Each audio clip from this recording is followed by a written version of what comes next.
Welcome to another solo episode of Going the Distance with Go Long. I'm Jill Consor Beck, and today's episode is about the friend who couldn't see through the fog. On friendship, loss, and the fog we can't always see through. Note that this episode contains discussion of suicide and self-harm.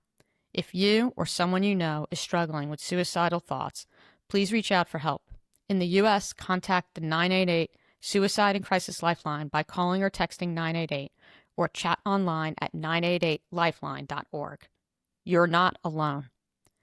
I met Haley back in 1994 when I first moved into the West Village and was working at Morgan Stanley. She was the first friend I made that wasn't from work and wasn't a carryover from a previous life in Massapequa or Oswego.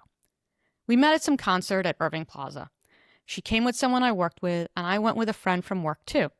Somehow we both missed that our respective friends were using us as decoys so they could hook up.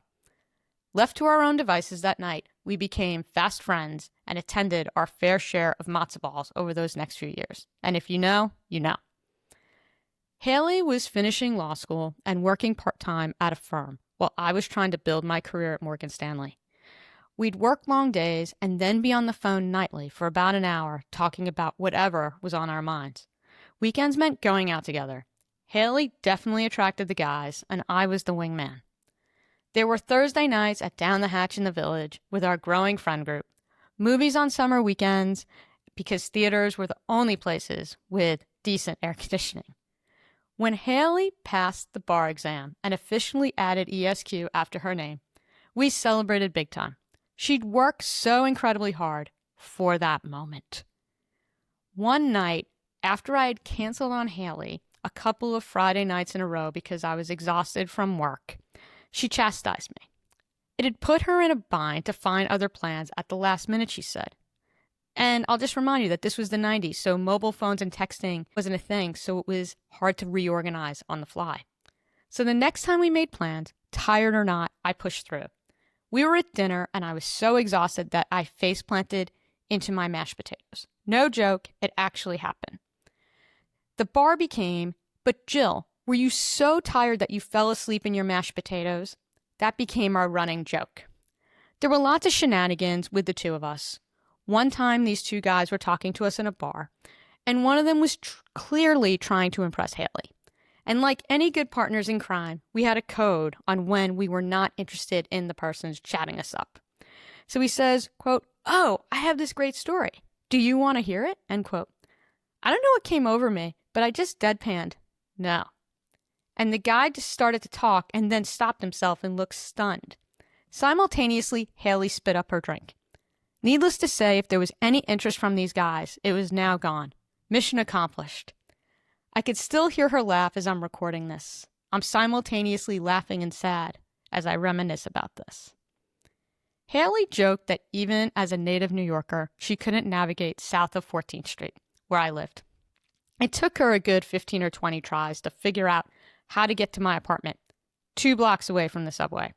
She'd laugh about how book smart she was, and yes, she was very intelligent, but had zero common sense, especially when it came to directions. Once when I asked for her to bring cave-age Gruyere to a dinner party, she asked the cheesemonger at Murray's for Stone-age Gruyere.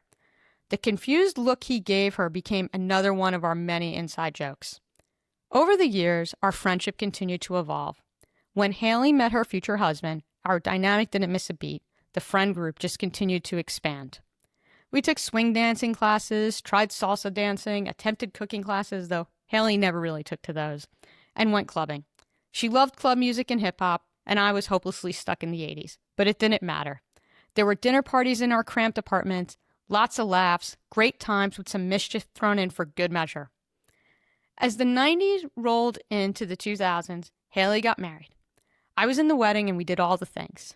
Then about a month later, 9/11 happened, which had a profound impact on all of us.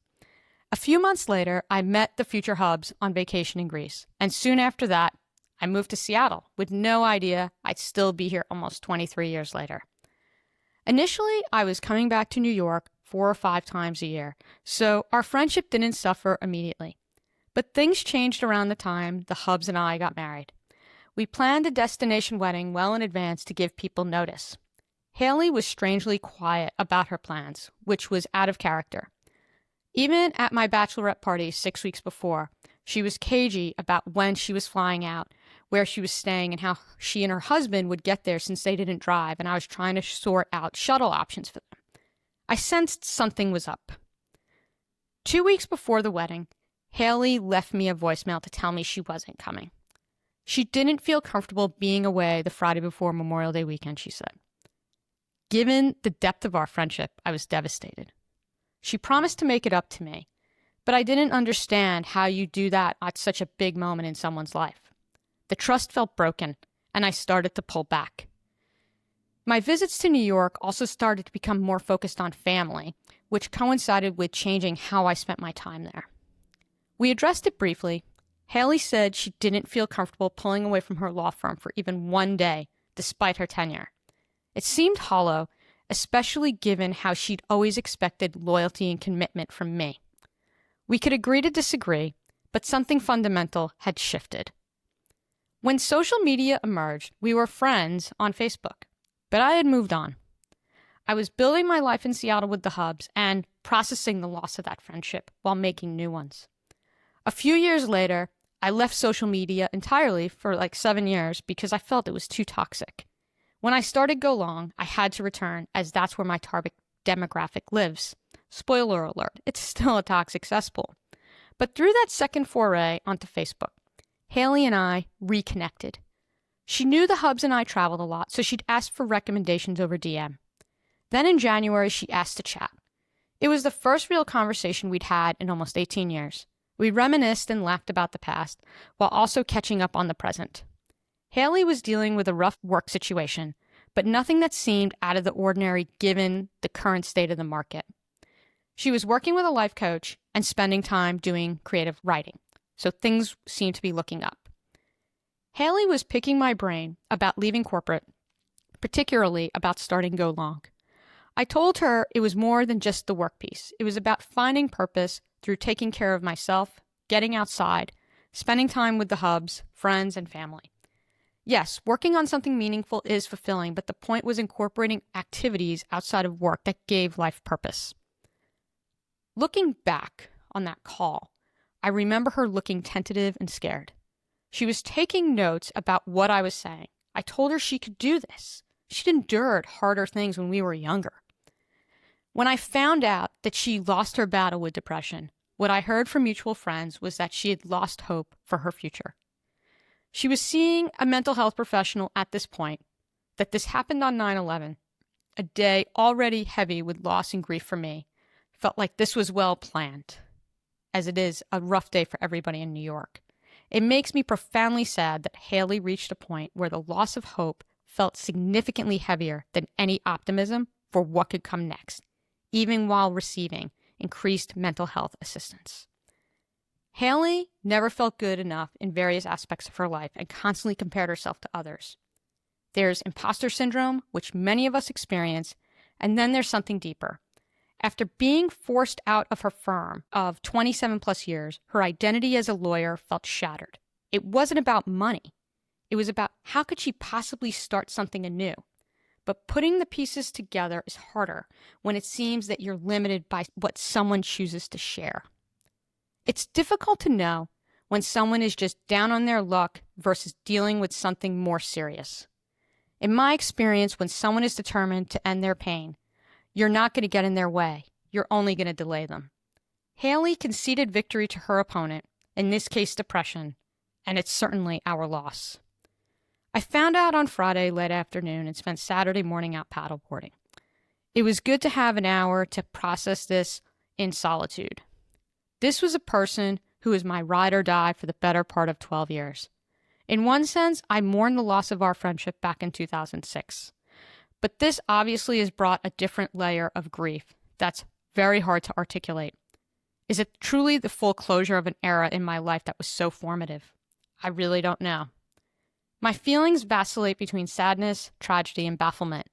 The situation is tragic because she was surrounded by people who loved and cared about her, but that couldn't cut through the fog.